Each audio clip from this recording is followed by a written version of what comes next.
ভাইয়া শুরু করেন, আমরা লাইভে আছি। আমি ভাইয়া শুরু করেন। হ্যাঁ, সামি জি। থেকে লাইভ হবে। আসসালামু আলাইকুম এবং শুভ সন্ধ্যা সুপ্রিয় চিকিৎসক এবং শিক্ষার্থীবৃন্দ, আপনাদের সবাইকে আমি স্বাগত জানাচ্ছি। আমি সামি আহমেদ। আমাদের আজকের সায়েন্টিফিক সেশন যা আয়োজন করেছে বিডি ফিজিশিয়ানস এবং এফডিএসআর স্টুডেন্ট উইং, আজকের সায়েন্টিফিক সেশনের বিষয় হচ্ছে বেসিক্স অফ হ্যান্ড এক্স-রে এবং আজকের আমাদের অনুষ্ঠানের চিফ স্পিকার হচ্ছেন doctor Mohammad Ferdousur Rahman sir, associate professor, department of internal medicine, Bangabandhu Sheikh Mujib medical বিশ্ববিদ্যালয়। আমি স্যারকে আমাদের আজকের সেশনটি শুরু করার জন্য আহ্বান জানাচ্ছি। স্যার। স্যার কাইন্ডলি একটু আনমিউট করে নিন।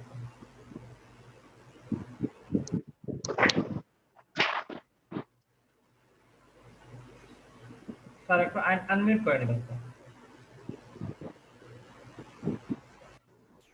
আচ্ছা, হ্যাঁ, ধন্যবাদ সামি আহমেদ তোমাকে এবং যারা আজকে আমাদের এই ক্লাসে অংশগ্রহণ করতেছে সবাইকে আমি স্বাগত জানাচ্ছি। আমি doctor Mohammad Ferdousur Rahman, associate professor, department of internal medicine, Bangabandhu Sheikh Mujib medical university. আমরা এর আগেও কয়েকটা ক্লাস নিয়েছিলাম, তারই ধারাবাহিকতায় আজকে আমরা হ্যান্ড এক্স-রের উপর কিছু এক্স-রে দেখব এবং কিছু পড়াশোনা আমাদের ডিসকাশন করব। তো হ্যান্ড এক্স-রে আসলে একটা ইম্পর্টেন্ট জিনিস, বিশেষত যারা মেডিসিন প্র্যাকটিস করি আমরা তাদের জন্য, এবং যারা অন্যান্য ফ্যাকাল্টি আছে স্পেশালি যারা রিউমেটোলজিস্ট তাদের জন্য কাজে লাগবে, এবং অনেক সময় হেমাটোলজিস্ট যারা আছেন তাদের কাজে লাগেন, এন্ডোক্রাইনোলজিস্ট আছেন যারা প্র্যাকটিস করেন তাদেরও কাজে লাগে। কাজে হ্যান্ড এক্স-রেটা আমাদের অনেকগুলো ফ্যাকাল্টির জন্য এই কাজে লাগে, যাদের আসলে হ্যান্ড এক্স-রেটা এই জন্য আমাদের কাছে ইম্পর্টেন্ট মনে হয়। বিশেষত যারা আমাদের ফেজ এ মেডিসিন এবং অ্যালাইডের সাবজেক্টে আছে পোস্ট গ্রাজুয়েশনে, তাদের জন্য পরীক্ষায় এটা একটা খুবই ভালো ইম্পর্টেন্ট একটা এক্স-রে। কাজে আমরা মনে করব যে যাদের হয়তো তাদের আজকের এই লেকচার থেকে কিছুটা হলেও উপকৃত হবে আশা করি। তবে এগুলো কিছু সিস্টেমেটিক্যালি যদি আমরা এগুলো পড়াশোনা করি তাহলে আসলে আমাদের এক্স-রে দেখলে আসলে বুঝতে সমস্যা হওয়ার কথা না। যে কোনো জিনিসই যদি আমরা সিস্টেমেটিক্যালি পড়াশোনা করি তাহলে আসলে আমাদের যে কোনো ফাইন্ডিংগুলো মিস হবে না, এবং ফাইন্ডিংগুলো মিস যদি না হয় তাহলে আমরা একটা রেডিওলজিক্যাল ডায়াগনোসিসে পৌঁছতে পারি সাধারণত। অনেক সময় আমাদের ডায়াগনোসিস করার জন্য রেডিওলজিক্যাল ডায়াগনোসিসের পাশাপাশি ইম্পর্টেন্ট হিস্ট্রি যেগুলো আছে হিস্ট্রিও লাগে। কাজে হিস্ট্রি এবং যদি ফাইন্ডিং থাকে তাহলে আমাদের একটা ডায়াগনোসিস করা এবং পৌঁছানো খুবই ইজি হয়ে যায়। সেজন্য আমরা সিস্টেমেটিক্যালি যে অ্যাপ্রোচগুলি করি আমরা সাধারণত সেই অ্যাপ্রোচ অনুযায়ী আগাবো, তাহলে আমাদের দেখতে সুবিধা হবে।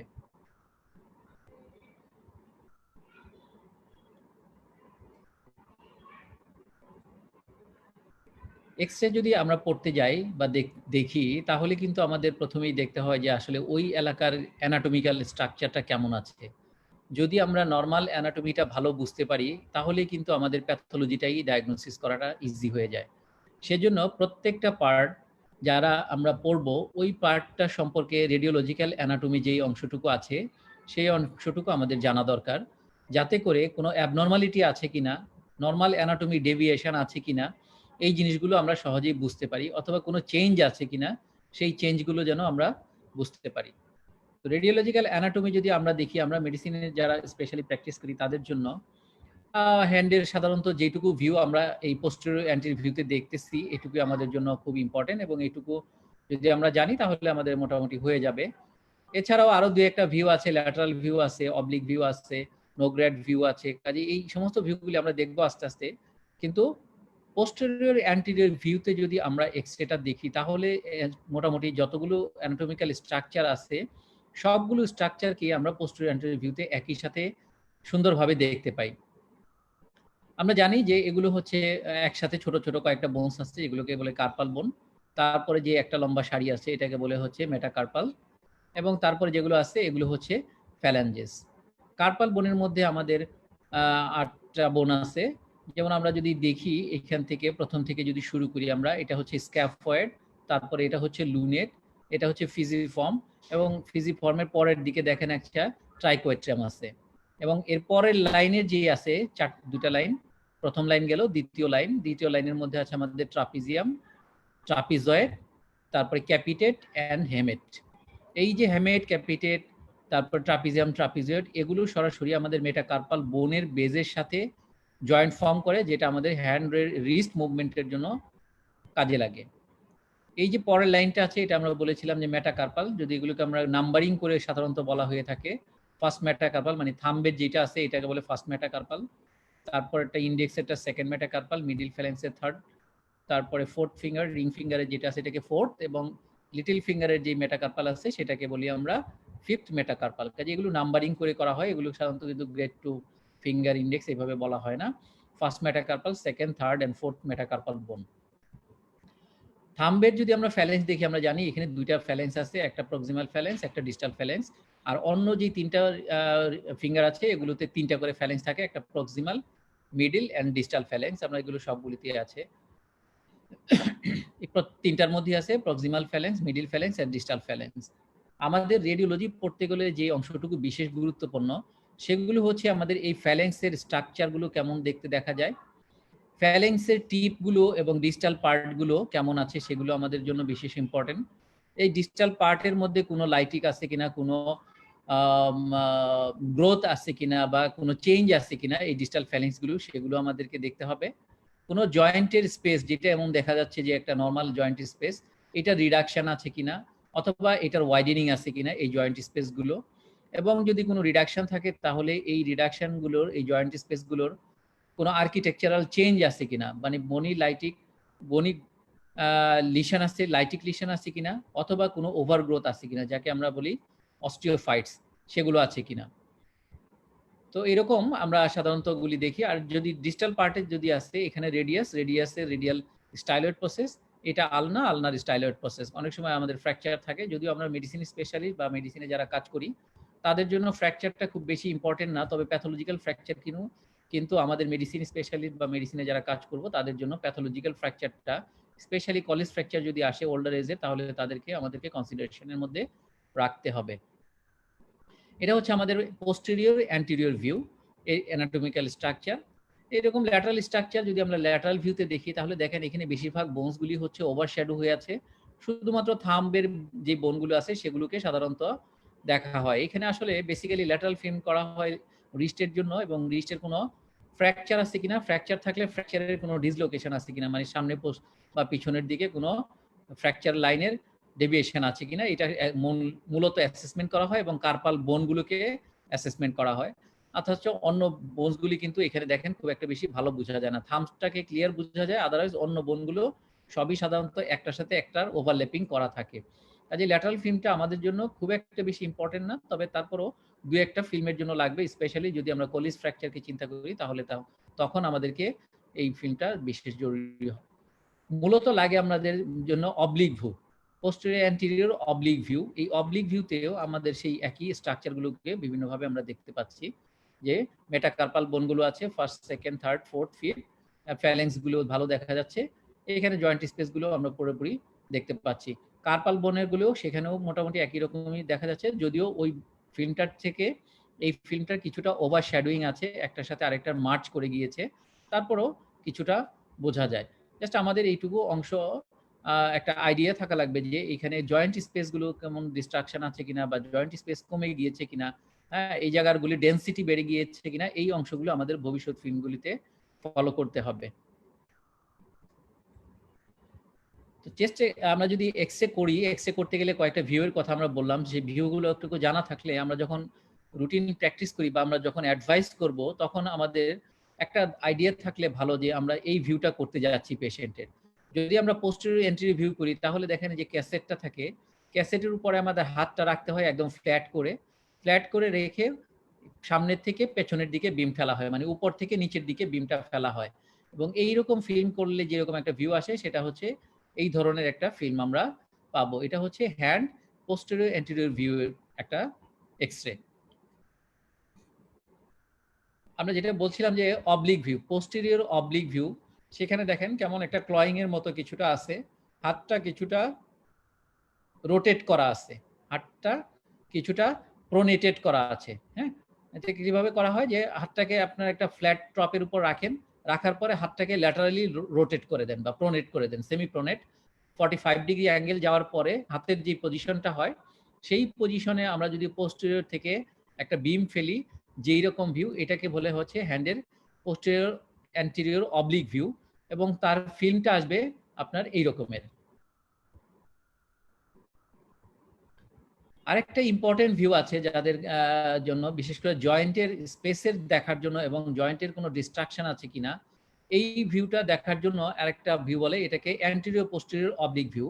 আপনার হাতটা জাস্ট একটা ওই যেখানে ক্যাসেটটা আছে ক্যাসেটটার উপরে হাতটা রাখা হয়, রেখে আমরা যদি বলি প্রেয়ারের মতো করে রাখতে হবে, অথবা যে বল ক্যাচিং করে, জানেন যে ক্রিকেট বল যারা ধরে বা বল ধরার জন্য হাতের একটা যে পজিশন থাকে এটাকে বল ক্যাচার্স ভিউ কেউ কেউ বলে থাকে।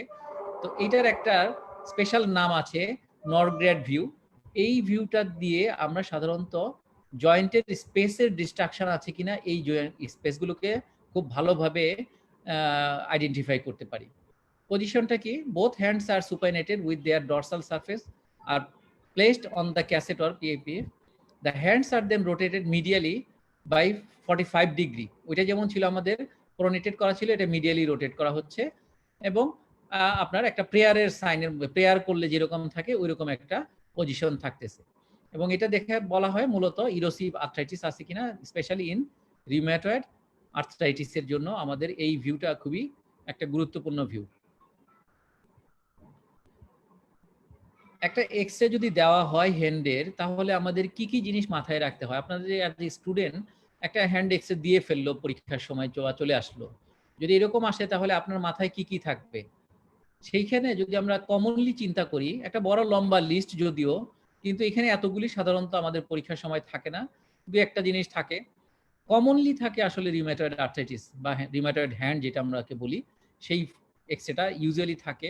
কোনো কোনো ক্ষেত্রে অ্যাক্রোমেগালির একটা হ্যান্ড এক্সরে থাকতে পারে, কোনো কোনো সময় হেরিডিটারি হেমোলাইটিক অ্যানিমিয়া। এই তিনটাই আসলে মোস্ট কমনলি আমাদের পরীক্ষার জন্য থাকে, কখনো কখনো সার্কোইডোসিস এবং সিস্টেমিক স্ক্লেরোসিস। সর্বোচ্চ আসলে সোরিয়াটিক আর্থ্রাইটিস। তাহলে আমরা যদি পরীক্ষার জন্য চিন্তা করি, বিশেষত আপনার যে প্রথম 6টা এক্সরে, এই এক্সরেগুলো আমাদের পরীক্ষার জন্য খুবই ইম্পর্টেন্ট।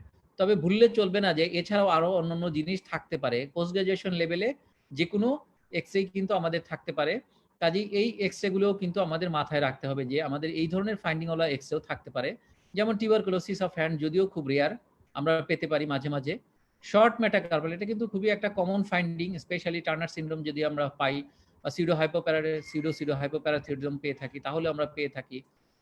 অনেক পেশেন্টের গাউটি আর্থ্রাইটিস থাকে, গাউটি লাইটিক লিশনের মতো পেতে পারি আমরা। কাজেই একটা গাউটেও ডিফারেন্সিয়াল ডায়াগনোসিস কিন্তু আমাদের হ্যান্ড এক্সের মধ্যে থাকবে যদি আমাদের কোনো লাইটিক লিশন পেয়ে যায়। হ্যান্ডের মধ্যে কখনো কখনো রিকেট পাওয়া যেতে পারে, যদিও খুব কম পাওয়া যায়, স্পেশালি আমাদের নি বা আমাদের এলবো, এই সমস্ত জায়গাগুলিতে আমরা পাই, রেস্টেও পাই। অ্যারাকনোডেকটাইলি পাওয়া যেতে পারে, মানে আপনার লং স্লিন্ডার যে ফিঙ্গার আছে সেটা পেতে পারি। এবং অস্টিও আর্থ্রাইটিস তো আমরা খুব কমনলি পাই, যদিও অস্টিও আর্থ্রাইটিসের জন্য হ্যান্ড এক্সরেটা খুব রেয়ারলি করা হয়। অন্যান্য জয়েন্টগুলি, specially knee joint, hip joint, এগুলো অস্টিও আর্থ্রাইটিসের জন্য মোস্ট কমন সাইট এবং ওগুলি বেশি করা হয়। কাজেই একটা হ্যান্ড এক্সরে দিলে আমাদেরকে যদি সিকোয়েন্সিয়ালি চিন্তা করি, তাহলে প্রথম 6টা আমাদের জন্য খুবই গুরুত্বপূর্ণ। পরের যেগুলো আছে এগুলো আমাদেরকে মাথায় রাখতে হবে, যাতে করে আমাদের ফাইন্ডিং পেলে মিস না হয়। কাজে একটা এক্সরে দেখলে আমরা এই জিনিসগুলোকে মাথায় রেখে আমরা আমাদের ডিফারেন্সিয়াল ডায়াগনোসিস অথবা ফাইন্ডিং গুলো খোঁজার চেষ্টা করব, যাতে করে আমাদের ডায়াগনোসিসটা মিস না হয়ে যায়। আমরা যদি প্রথমে আসি রিউম্যাটয়েড আর্থ্রাইটিস এবং এর রেডিওলজিক্যাল ফিচার কি থাকে। রেডিওলজিক্যাল ফিচারটা যদি এরকম ভাবে আমরা বলি যে রিডিওলজিক্যাল হলমার্কস কি কি আছে, আমরা জানি যে সফট টিস্যু সোয়েলিং রিউম্যাটয়েড আর্থ্রাইটিসে একটা খুবই কমন, এবং সেটা ফিসিফর্ম এবং পেরিআর্টিকুলার হয়। কাজে এক্সরে করলে কিন্তু আমরা এই সফট টিস্যু সোয়েলিংটা খুব ভালো করে যদি খেয়াল না করি, তাহলে কিন্তু আমরা মিস করে যাব এবং পাওয়া যাবে না। এটা আপনাকে রিলেটিভলি চিন্তা করতে হবে অন্য ফিঙ্গার যে আছে তার সাথে তুলনা করে, ওই ফিঙ্গারের আপনার সফট টিস্যু সোয়েলিংটা কেমন আছে। যদি রিলেটিভলি মনে হয় বেশি আছে, তাহলে আমরা কমেন্ট করতে পারবো যে there is soft tissue swelling of the নির্দিষ্ট যে ফিঙ্গারটা আছে সেটাকে। আমরা খুবই কমনলি জানি যে রিউম্যাটয়েড আর্থ্রাইটিসে অস্টিওপেনিয়া থাকে বা অস্টিওপোরোসিস থাকে, এবং সেটা থাকে জাক্সটা আর্টিকুলার এবং পরবর্তীতে যখন মোর সিভিয়ার হয় তখন এটা জেনারেলাইজড হয়ে যায় এবং জয়েন্ট স্পেস ন্যারোয়িং হয়, জেনে আমরা এটা একটা ইনফ্লামেটরি ডিজিজ, এবং ইনফ্লামেটরি ডিজিজ হয়ে জয়েন্টের ডিস্ট্রাকশন হয় এবং জয়েন্ট স্পেসটা ন্যারোয়িং হতে থাকে। এটা প্রথম সিমেট্রিকও হতে পারে, এটা আবার কনসেন্ট্রিকও হতে পারে।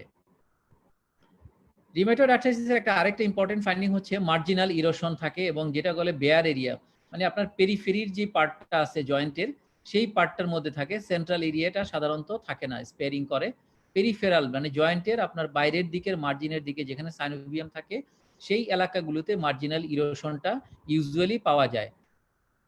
এবং সাইট অফ ইনভলভমেন্ট, আমাদের রিউমেটয়েড আর্থ্রাইটিসের জন্য একটা টিপিক্যাল সাইট আছে, যেগুলো হচ্ছে বলে যে এই যে লাইনটা দেখতেছেন আপনার মেটাকার্পোফ্যালেঞ্জিয়াল জয়েন্ট, এটা কিন্তু মোস্ট কমনলি ইনভলভ করে, এবং প্রক্সিমাল ইন্টারফ্যালেঞ্জিয়াল জয়েন্ট আছে যেটা, সেটাকেও ইনভলভ করে। তাছাড়াও করতে পারে আমরা যে রেডিও আলনার যে জয়েন্টগুলো আছে এই জয়েন্টগুলো এখানেও ইনভলভ করতে পারে। আর ফার্স্ট যদি আমরা ফার্স্ট মেটাকার্পোফ্যালেঞ্জিয়াল জয়েন্ট এখানেও ইনভলভ করে, এবং এটা তো করতেই পারে as a part of this. কাজেই আমাদের প্রেডিলিকশন যদি বলি, এটা কোথায় কোথায় করে, পিআইপি এবং metacarpophalangeal joint, specially second and third metacarpal, এটাকে কিন্তু বেশি বেশি ইনভলভ করে। একটা ইম্পর্টেন্ট জিনিস আমাদেরকে খেয়াল রাখা দরকার, যদি কোনো একটা এক্সরেতে ডিস্টাল ইন্টারফ্যালেঞ্জিয়াল জয়েন্ট ইনভলভমেন্ট থাকে, তাহলে আমাদের কিন্তু রিউমেটয়েড আর্থ্রাইটিসটা ডায়াগনোসিস করা খুব কেয়ারফুলি করতে হবে। বেশিরভাগ ক্ষেত্রেই এটা অল্টারনেটিভ ডায়াগনোসিস আমাদের মাথায় চিন্তা করতে হয়। ডিস্টাল ইন্টারফ্যালেঞ্জিয়াল জয়েন্ট যদি ইনভলভমেন্ট থাকে, তাহলে আমাদের রিউমেটয়েড চিন্তা না করে আমাদের অন্য differential diagnosis, specially osteo arthritis, psoriatic arthritis, এই জিনিসগুলো আমাদের মাথায় তখন চিন্তায় আনতে হবে। রিউমেটয়েড আর্থ্রাইটিসটা ইউজুয়ালি না হওয়ার সম্ভাবনা বেশি, তবে যদি কোনো পেশেন্টের রিউমেটয়েড আর্থ্রাইটিস সাথে অস্টিও আর্থ্রাইটিসের কোএক্সিস্টেন্স থাকে, সেক্ষেত্রে কিন্তু আমাদের ডিস্টাল ইন্টারফ্যালেঞ্জিয়াল জয়েন্টের ইনভলভমেন্ট বা জয়েন্ট স্পেস ন্যারোয়িংটাও কিন্তু আমরা পেতে পারি। তবে এখানে কেউ খুব কশাসলি আমাদেরকে চিন্তা করতে হবে যে আসলে এটা ইনভলভমেন্ট আছে কিনা।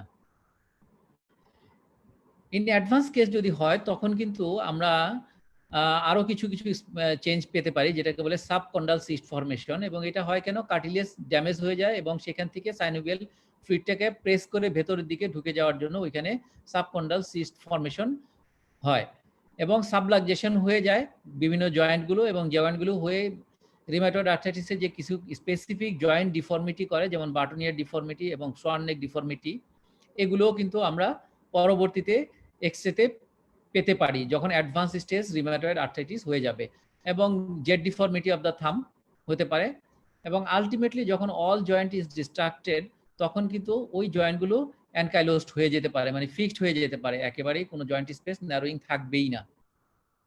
এগুলো হচ্ছে রেডিওলজিক্যাল ফিচার। আমরা কিছু এক্সরে দেখি। এটা একটা রিউমেটয়েড আর্থ্রাইটিস হ্যান্ড এক্সরে, এবং এখানে যদি আপনারা খেয়াল করে দেখেন, যদি আমরা নিচ থেকে যাই, দেখেন এই জায়গাটার মধ্যে কার্পাল বোনস যেগুলো আছে আমাদের ছোট বোনসগুলো, এখানে সবগুলোর জয়েন্ট স্পেস খুবই ন্যারো হয়ে গেছে, ডিস্ট্রাক্টেড হয়ে গেছে। রেডিও আলনার যে জয়েন্ট আছে, রেডিও কার্পাল জয়েন্ট, সেখানেও দেখেন জয়েন্ট স্পেসগুলো তেমন ভালো বোঝা যাচ্ছে না। রেডিও আলনার যেটা আছে সেখানেও ভালো বোঝা যাচ্ছে না, মানে এখানে আপনার বেশ ভালো পরিমাণে একটা ডিস্ট্রাকটিভ জয়েন্ট লিশন আছে। ঠিক আছে, তাহলে এখানে কি আছে, severe destructive changes in the wrist metacarpophalangeal joint. দেখেন এটা তো জয়েন্ট স্পেস একেবারেই নাই, এটাতেও নাই, এটাতে কিছুটা বোঝা যাচ্ছে। তার মানে আপনার ফিফথ, থার্ড, ফোর্থ এবং ফার্স্ট, এই তিনটার মধ্যে আপনার ভেরি সিভিয়ার ডিস্ট্রাকটিভ জয়েন্ট আছে। এবং এইখানে যদি একটু দেখেন ভালো করে, ডিস্টাল ইন্টারফ্যালেঞ্জিয়াল জয়েন্টস গুলো কিন্তু রিলেটিভলি ইনটেক্ট আছে। কাজেই এইরকম যদি একটা এক্সরে ফাইন্ডিং থাকে, তাহলে আমরা তাকে রিউমেটয়েড আর্থ্রাইটিস হিসেবে চিন্তা করব। আমরা কিছুক্ষণ আগেই বললাম যে যদি ডিস্টাল ইন্টারফ্যালেঞ্জিয়াল জয়েন্টের স্পেয়ারিং থাকে, মানে যদি ভালো থাকে, তাহলে কিন্তু আমরা রিউমেটয়েড আর্থ্রাইটিসকে চিন্তা না করে অন্য চিন্তা করব। Rather it should be think that this may be a case of psoriatic arthritis. This is another x-ray of rheumatoid hand. এখানে কি কি ফাইন্ডিং আছে দেখেন, এখানেও ঠিক এরকম ইন্টারকার্পাল যে জয়েন্টগুলো আছে সেগুলোর ডিস্ট্রাকশন আছে, কার্পো মেটাকার্পাল জয়েন্ট যেগুলো আছে সেগুলোর ডিস্ট্রাকশন আছে, এবং রেডিও আলনার যে জয়েন্ট আছে সেখানেও আপনার জয়েন্ট স্পেসগুলো একেবারেই ন্যারোড হয়ে গেছে, একদম বোঝাই যাচ্ছে না। এবং এটা দেখেন ডেনসিটিটা অনেক বেশি আছে। এরকম যদি থাকে, এবং সাথে দেখেন একটু জয়েন্টস গুলো মেটাকার্পোফ্যালেঞ্জিয়াল যে জয়েন্ট গুলো আছে এটা যেহেতু আলনা, তাহলে আমরা বলবো আলনা ডেভিয়েশন আছে মেটাকার্পোফ্যালেঞ্জিয়াল জয়েন্ট গুলো। আর থাম্বের যদি দেখেন আপনার এখানে এক্সটেন্সরের ডিস্টাল ইন্টারফ্যালেঞ্জিয়াল জয়েন্টের আপনার এক্সটেন্সর ডিফর্মিটি আছে, জেড ডিফর্মিটি। এটাকে কেউ আরো একটা স্পেশাল নাম আছে যে হিকার থাম ডিফর্মিটিও কেউ কেউ বলা হয়ে থাকে। তো this is another X-ray of rheumatoid arthritis. এটা হচ্ছে একদম typical X-ray of an rheumatoid hand, যার মধ্যে আপনারা সোয়ান নেক ডিফর্মিটি পাচ্ছেন, বাটনিয়া ডিফর্মিটি আছে, থাম্বের জেড ডিফর্মিটি আছে, কার্পাল বোনগুলোর ডিস্ট্রাকশন আছে, দেখেন মেটাকার্পোফ্যালেঞ্জিয়াল জয়েন্টগুলোর ডিস্ট্রাকশন আছে। কাজেই this is a typical X-ray of rheumatoid hand in advanced case.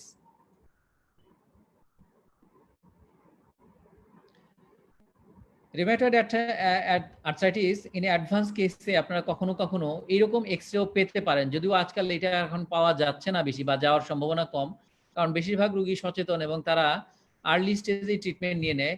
যেহেতু আর্লি স্টেজে ট্রিটমেন্ট নিয়ে নেয়, কাজে সিভিয়ার জয়েন্ট ডিস্ট্রাকশন হওয়ার চান্সটা কম থাকে। তারপরেও কোনো কোনো পেশেন্ট ইগনোরড পেশেন্ট থাকতে পারে যাদের জন্য এরকম ডিস্ট্রাকটিভ চেঞ্জ হয়ে গিয়ে পরবর্তীতে আপনার এইরকম কিছু ফাইন্ডিং নিয়ে আসতে পারে। These are the actually replaced Joints of the hands. হ্যাঁ, তিনটা জয়েন্টের আপনার রিপ্লেসমেন্ট করা আছে। তাহলে কি এক্সটেন্সিভ ফিউশন অ্যানকাইলোসিস এট বোথ রিস্ট জয়েন্ট, দেখেন রিস্ট জয়েন্টটা একদম ফিউজড হয়ে গিয়েছে, কোনো জয়েন্ট স্পেসই দেখা যাচ্ছে না। There are fusion of all carpal bones, হ্যাঁ কার্পাল বোনসগুলি আপনার এখানে জয়েন্টগুলি ফিউশন হয়ে গিয়েছে এবং রিপ্লেসমেন্ট জয়েন্ট রিপ্লেসমেন্ট আছে। হ্যাঁ, কথা second, third and fourth metacarpophalangeal joint, and there are erosion of the metacarpal joints with ulnar subluxation of the hands. তো এই হচ্ছে আমাদের অ্যাডভান্স কেসে আমরা পেতে পারি উইথ জয়েন্ট রিপ্লেসমেন্ট।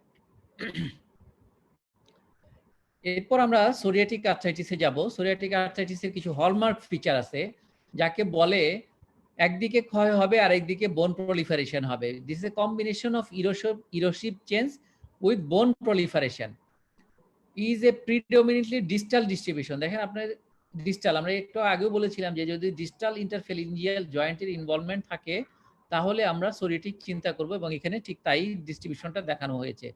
এবং এখানে ইন্টারফ্যালেঞ্জিয়াল জয়েন্ট স্পেসের involvement is more than the metacarpophalangeal joint. The disease most commonly involves the hand followed by feet. It can also affect sacroiliac joint and spine, knee, elbows. Ankles and shoulders are less frequently involved. In the hands and feet, the pattern of distribution may be that of symmetric polyarthropathy or asymmetric oligoarthropathy. এটা আপনারা জানেন যে psoriatic আর্থ্রাইটিসের অনেকগুলি pattern আছে, সেগুলোর যে কোনো ভাবে ইনভলভমেন্ট হতে পারে। আমরা যেহেতু হ্যান্ড এক্স-রে দেখতেছি, হ্যান্ডে আমরা রেডিওলজিক্যাল কি ফাইন্ডিং পাওয়া যায় আমরা সেগুলো এখন আলোচনা করব। যেটা বললাম যে মার্জিনাল ইরোশন থাকবে, এটা আরো ইরোশন হয়ে তার পেন্সিলিন কাপ ডিফর্মিটি হতে পারে, এটা আস্তে আস্তে অ্যাডভান্স হতে থাকবে। জয়েন্ট সাবলাক্সেশন থাকতে পারে, ইন্টারফ্যালেঞ্জিয়াল জয়েন্ট অ্যানকাইলোসিস থাকতে পারে অ্যাডভান্স স্টেজ যদি হয়ে যায়, বোন প্রলিফারেশন থাকবে, ইরেগুলার অ্যান্ড ফুজি অ্যাপিয়ারেন্স, মানে জয়েন্টগুলো দেখতেই কেমন একটু অগুচ্ছালু মনে হবে, হ্যাঁ কেমন পরিষ্কার না এরকম একটা ভাব মনে হবে। হ্যাঁ, এখানে পেরিওস্টেটিস থাকে, পেরিওস্টিয়াল রিঅ্যাকশন পাওয়া যেতে পারে, ড্যাকটাইলাইটিস থাকতে পারে, এবং ড্যাকটাইলাইটিস থাকলে আমরা জানি যে হ্যান্ডের অ্যাপিয়ারেন্স বা ফিঙ্গারের অ্যাপিয়ারেন্স কিছুটা সসেজ হয়ে যায়, মানে আগাগোড়া পুরোটাই একটা ডাম্বেলের মতো হয়ে যায়, এরকম একটা অ্যাপিয়ারেন্স। এবং সফট টিস্যু সোয়েলিং যদি আমরা খেয়াল করে এক্স-রেতে দেখি তখন দেখা যাবে যে আসলে ওইখানে সফট টিস্যু সোয়েলিংটা বেশি আছে। অ্যাক্রো অস্টিওলাইসিস পাওয়া যেতে পারে, মানে ডিস্টালের যে পার্ট আছে সেটা আপনার অ্যাবসেন্ট থাকতে পারে বা লাইটিক লিশনের মতো মনে হতে পারে। আর্থ্রাইটিস মিউটিলেন্স, এটা আমরা অ্যাডভান্স স্টেজ যদি হয়ে যায়, মানে আনট্রিটেড থাকে, তাহলে একটা ফিঙ্গার আরেকটার মধ্যে ঢুকে যেতে পারে, সেটা গিয়ে যেটাকে বলে টেলিস্কোপিং ফিঙ্গার বা টেলিস্কোপিং অ্যাপিয়ারেন্স।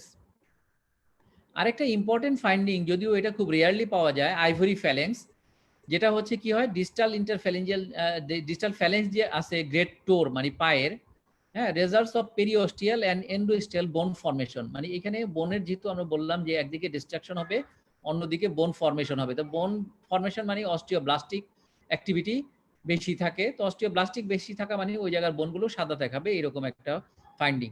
এটা খুবই ইম্পর্টেন্ট একটা ফাইন্ড, কিন্তু স্পেসিফিক রেডিওলজিক্যাল ম্যানিফেস্টেশন কিন্তু পাওয়া যায় খুব কম, বেশি লোকের পাওয়া যায় না, যার জন্য এটাকে বলা হয় লো সেন্সিটিভিটি আইভরি ফ্যালিংস।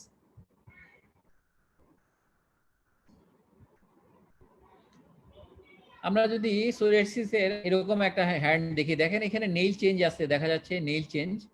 নেইল চেঞ্জের সাথে সাথে মাঝখানের একটা ফিঙ্গার মোটা, তাই না? তো যদি আমরা এক্সামিনেশন করতে পারতাম তাহলে দেখা যায় যে এটা পেইনফুল আছে, টেন্ডার আছে, সোয়েলিং আছে, পিটিং ইডিমাও থাকতে পারে। যদি এরকম থাকে তাহলে দিস ইজ ড্যাকটাইলাইটিস সসেজ ফিঙ্গার। এবং এক্সরে করলে দেখা যায় যে দেখেন এগুলোর তুলনায় রিলেটিভলি এখানকার চেয়ে এই জায়গার সফট টিস্যু সোয়েলিংটা বেশি আছে। তাহলে একটা আর্লি ফাইন্ডিং হতে পারে যে ইনক্রিজ সফট টিস্যু সোয়েলিং, এটা একটা আর্লি ফিচার অফ ড্যাকটাইলাইটি ইয়ে হতে পারে, সসেজ ডিজিটের ফাইন্ডিং আমরা পেতে পারি। আরেকটুকু যদি আমরা অ্যাডভান্স দেখি তাহলে দেখেন যেটা কেমন হয়ে যাচ্ছে, জয়েন্ট স্পেসটা ন্যারোড হয়ে যাচ্ছে, কন্ডাইলার এখানে কিছুটা ইরোশন আছে পাশের দিকে। আর এখানে যদি দেখেন এই জায়গাটা যেটা বললাম যেখানে পেরিওস্টাল রিঅ্যাকশন থাকে সেগুলো সাদা সাদা হয়ে যায়, এই জায়গাগুলো একটু বেশি বেশি সাদা হয়ে গেছে নর্মাল। এটা হচ্ছে সাব পেরিওস্টাল নিউবর্ন ফর্মেশনের জন্য হয়েছে। আর কিছুক্ষণ আগে যেটা বলতেছিলাম যে পেন্সিলিন কাপ অ্যাপিয়ারেন্স, পেন্সিলের টিপ যেটা থাকে দেখেন এই যে পেন্সিলের tip sharp triangular, near to triangular, এবং এটা একটা কাপের ভিতরে প্রট্রুডেড হয়ে আছে, এটাকেই বলা হয় পেন্সিল ইন কাপ অ্যাপিয়ারেন্স। তাহলে আমরা কি পাই? জয়েন্ট স্পেস রিডাকশন পাই, মার্জিনাল ইরোশন পাই, এবং জয়েন্ট ডিস্ট্রাকশন, সাব পেরিওস্টাল রিয়াকশন আর নিউবর্ন ফর্মেশন, এগুলো আমরা সোরিয়েটিকে পেতে পারি। সেরকম আরেকটা পেরিওস্টেটিস is demonstrated in proximal and middle phalanx of the third finger. Proximal, এটা এই দেখেন এখানে সফট টিস্যু সোয়েলিং আছে, এটা আপনার পেরিওস্টাল রিঅ্যাকশনের জন্য এরকম সাদা সাদা হয়ে যাচ্ছে, এবং সফট টিস্যু সোয়েলিং আছে, সসেজ ডিজিট।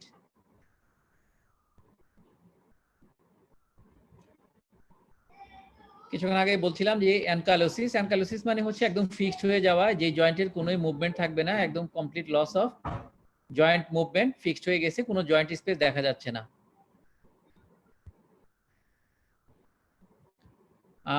আরেকটা বলছিলাম যে আর্থ্রাইটিস মিউটিলেন্স, যেখানে আপনার সবগুলো জয়েন্ট এমন সিভিয়ার ডিস্ট্রাক্টেড হবে যে এগুলো ছোট ছোট হয়ে যায়। দেখেন এখানে জয়েন্টের যে ডিস্ট্রাকশন হয়েছে, জয়েন্টগুলো ছোট ছোট হয়ে গেছে। সোরিয়েটিক আর্থ্রাইটিসের একটা ফেনোটাইপিক্যালি যদি আমরা দেখি অ্যাডভান্স কেসের, তাহলে দেখবেন যে হাতগুলো থাকবে সাধারণত ফ্ল্যাবি, এবং ফিঙ্গারগুলো যেরকম নর্মালি বড় থাকে সেগুলোর চেয়ে কমে যায়, ছোট হয়ে যায়। হাতগুলো ডাউই, স্টাউট এবং ছোট হয়ে যায়। এরকম যদি হ্যান্ড থাকে এবং তাকে এক্সরে করলে যদি আমরা দেখি জয়েন্ট ডিস্ট্রাক্টেড হয়ে যাবে, এটাকে বলা হচ্ছে আর্থ্রাইটিস মিউটিলেস। এটা কাকে বলে? যে numerous destructive changes in the joints of both hand, এটাই arthritis mutilans. Ankylosis of the right wrist joint, দেখেন এটা তো আছে, এটা তো আছে, দুইটাতেই আছে অবশ্য। Typical for psoriatic arthritic changes, আর পেন্সিলিন কাপ তো বলি ফেলাম আমরা, এই যে এটাতে দেখেন এখানে একদম টিপিক্যালি পেন্সিলিন কাপ চেঞ্জ আছে।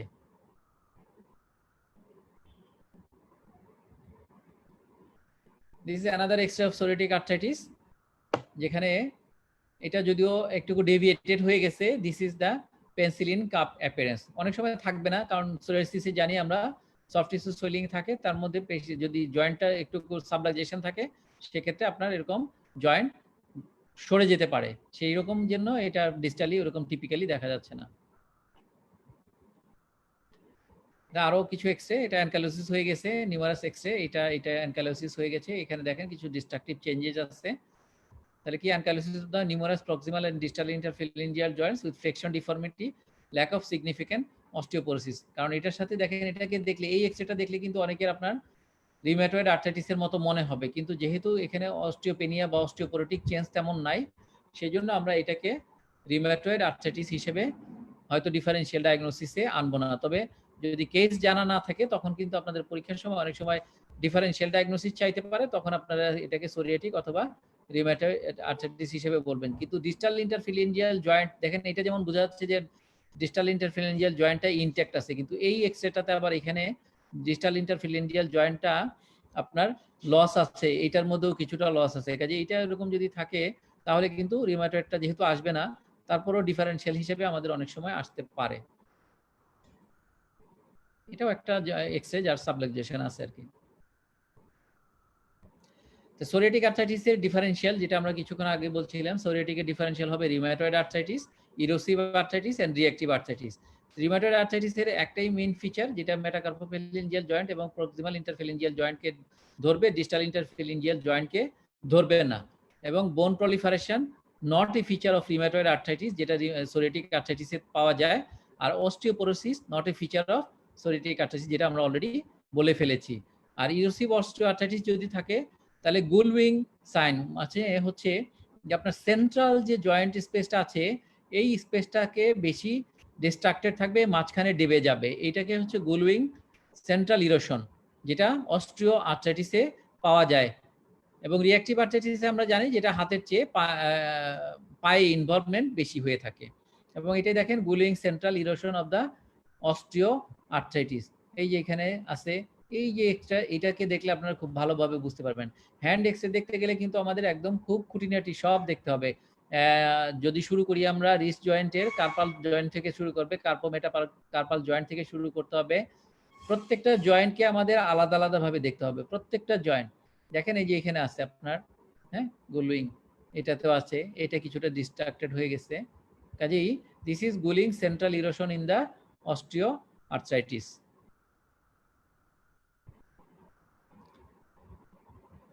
এসএলই এক্সরে আমরা হয়তো মাঝে মাঝে পেয়ে থাকি। আমরা জানি যে এসএলইতে প্রায় 75 থেকে 90% পেশেন্টের হ্যান্ড ইনভলভমেন্ট হয়ে থাকে, এবং যাদের হ্যান্ড ইনভলভমেন্ট হয়ে থাকে তার 5 to 14%-এরই বিভিন্ন রকমের ডিফর্মিং নন ইরোসিভ আর্থ্রোপ্যাথি পাওয়া যায়। এখানে নন ইরোসিভ মানে হলো যে বোনের তেমন কোনো ইরোশন বা বনি চেঞ্জ তেমনটা থাকে না, শুধুমাত্র ডিফর্ম যে স্ট্রাকচার সেগুলো পাওয়া যায়। এবং এগুলো মোস্টলি হয় আমরা জানি সফট টিস্যু ডিস্ট্রাকশনের জন্য, স্পেশালি জয়েন্টস, লিগামেন্ট যেগুলো আছে সেই লিগামেন্টের ইনজুরি এবং লিগামেন্টের ল্যাক্সিডিটির জন্য সাধারণত জয়েন্টগুলো ডিফর্মিটি হয়। আমরা জানি যে লিগামেন্ট এবং জয়েন্টের যে পেরিআর্টিকুলার টেন্ডনসগুলি আছে এগুলো হচ্ছে জয়েন্টের স্ট্যাবিলিটি দেয়। যেহেতু এই স্ট্রাকচারগুলো আপনার ডিস্ট্রাকশন থাকে, তার নিজেরই আপনার নাই জয়েন্টের ল্যাক্সিডিটি থাকে, সেই জন্য সে এটাকে মেনটেন করতে পারে না, তার জন্য ডিফর্মিটিটা ডেভেলপ করে যায়।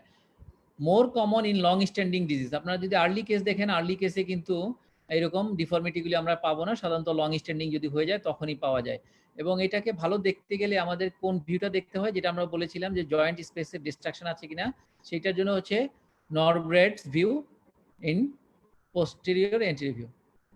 And presence of deformities without erosion can differentiate from rheumatoid arthritis. আমরা জানি যে রিউমাটয়েড আর্থ্রাইটিসে ডিফর্মিটি থাকবে এবং সাথে জয়েন্টের ইরোশন থাকবে। একটা টার্ম আমাদের প্রায়ই বলা হয় জ্যাকুটস আর্থ্রোপ্যাথি, এবং এটা অনেকগুলি কন্ডিশনেই কিন্তু পাওয়া যায়। এটা এসএলইতে পাওয়া যেতে পারে, রিউমেটিক ফিভারে পাওয়া যেতে পারে, হ্যাঁ, সোরিয়াটিক আর্থ্রাইটিসে পাওয়া যেতে পারে, অনেক সময় এন্টেরিক আর্থ্রোপ্যাথি যদি হয় তখনও আমরা পেতে পারি। জিনিসটা কি আসলে? জিনিসটা nothing, this is deforming non erosive arthropathy characterized by ulnar deviation of the second to fifth finger, মানে সবগুলি ফিঙ্গারেরই আপনার আলনার ডেভিয়েশন হয়ে যাবে at metacarpophalangeal joint due to subluxation with or without shoulder neck deformity or jet deformity of the thumb। মানে আলনার deviation যদি হয়ে যায় ম্যাক্সিমাম ফিঙ্গারসের, তাহলে তাকে বলা হয় জ্যাকুট আর্থ্রোপ্যাথি। সিস্টেমিক লুপাস এরিথ্রোমেটাসিসের যদি হয় বা এসএলই হ্যান্ডের রেডিওলজিক ফিচার আপনারা পাবেন শুধুমাত্র ডিফর্ম দেখতে, কিন্তু জয়েন্টগুলো ভালো থাকবে। সহজ কথা, এক কথা যদি মনে করি আমরা, জয়েন্টের বনি কোনো ডিস্ট্রাকশন সাধারণত থাকবে না, শুধুমাত্র দেখতে দেখা যাবে জয়েন্টটা কেমন ডিফর্ম হয়ে আছে, হ্যাঁ, সেই রকম। তাহলে কি থাকবে? সাবলাক্সেশন থাকবে, ডিসলোকেশন থাকবে, বায়োল্যাটারাল এবং সিমেট্রিক্যাল চেঞ্জগুলি থাকে, ইউজুয়ালি জাক্সটা আর্টিকুলার অস্টিওপেনিয়াটা থাকে।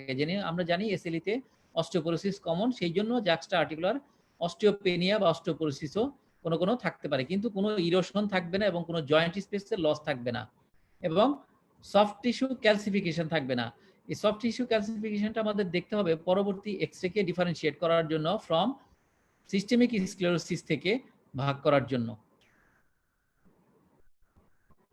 তাহলে দেখেন এটাও কিন্তু দেখতে কিন্তু রিউমাটয়েড আর্থ্রাইটিসের মতোই মনে হচ্ছে। দেখেন এখানে সোয়ান নেক ডিফর্মিটি আছে, এটা জেড ডিফর্মিটি আছে, কিন্তু এইখানকার কার্পাল বোনগুলি খুবই অবভিয়াসলি পরিষ্কার বোঝা যাচ্ছে এবং জয়েন্ট স্পেসগুলিও মাঝখানে যেরকম গ্যাপ থাকার কথা সবই দেখা যাচ্ছে। এইখানকার জয়েন্ট স্পেসগুলিও মোটামুটি ভালো বোঝা যাচ্ছে। এখানকার দেখে তেমন কোনো ডিফর্মিটি বেসিক্যালি মনে হচ্ছে না, যদিও জয়েন্টের হেড থেকে এগুলো নেমে গেছে, মানে সাবলাক্সেশন আছে। সাবলাক্সেশনের জন্য আপনার এরকম একটা পজিশন বা গেস্টার সে কেয়ার করছে। কাজেই দেখতে মনে হবে রিউমাটয়েড আর্থ্রাইটিসের মতো, কিন্তু এখানে কোনো আপনার জয়েন্টের ডিস্ট্রাকশন নাই। all are subluxation without bone erosion. Sonic deformity of the second and third finger, jet deformity of the thumb. কাজে এইরকম একটা দেখতে ছবি, কিন্তু কোনো বনি লেশন দেখে মনে হচ্ছে না। এইরকম যদি আমরা পাই তাহলে তাকে আমরা চিন্তা করব this may be a case of SLE hand. ঠিক এখানেও তাই, দেখেন জয়েন্টগুলো কিন্তু খুবই মোটামুটি, এখানে সাবলাক্সেশন আছে, আল্লার থেকে দেখেন এই কার্পাল বোনটা অনেক দূরে সরে গেছে, কিন্তু এখানে কিন্তু বনি ডিস্ট্রাকশন বা বনি কোনো চেঞ্জ তেমন কিছু পাওয়া যায় নাই। এখানেও ঠিক তাই, বনি কোনো চেঞ্জ নাই, কিন্তু ডিফর্মিটি দেখা যাচ্ছে। This are all due to subluxation, joint subluxation in multiple Joints.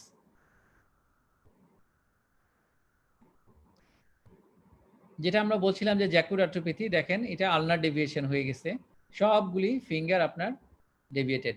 এখানেও সবগুলো ফিঙ্গার ল্যাটারাল ডেভিয়েশন হয়ে গেছে, আলনার ডেভিয়েশন। এটাকেই বলে Jaccoud deformity with Z deformity of the thumb. এখানে আমাদের থাম্বের একটা জেড ডিফর্মিটিও আছে।